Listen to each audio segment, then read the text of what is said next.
Masjid bukan sekadar tempat untuk solat.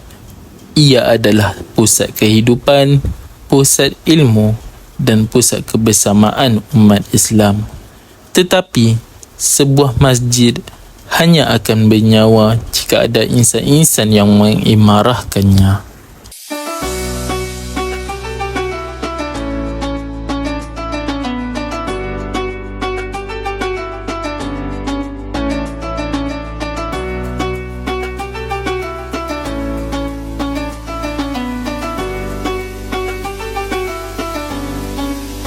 Memberi kepada masjid tidak semestinya dengan harta. Tenaga, masa dan ilmu juga adalah sumbangan yang berharga.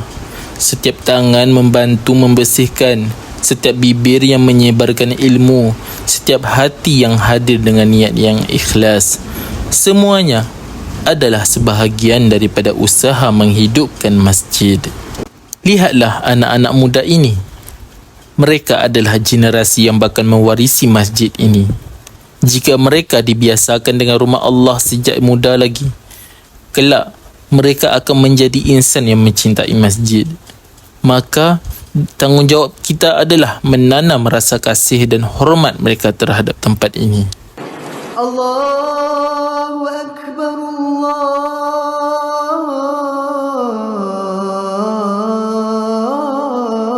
Akbar, Allahu Akbar, Allahu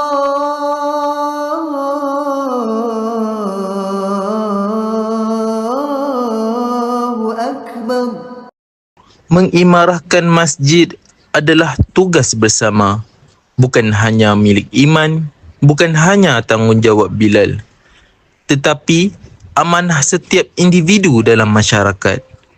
Masjid yang hidup adalah tanda umat yang kuat, dan hanya dengan menghidupkan masjid, kita dapat menghidupkan jiwa-jiwa yang dahagakan cahaya iman.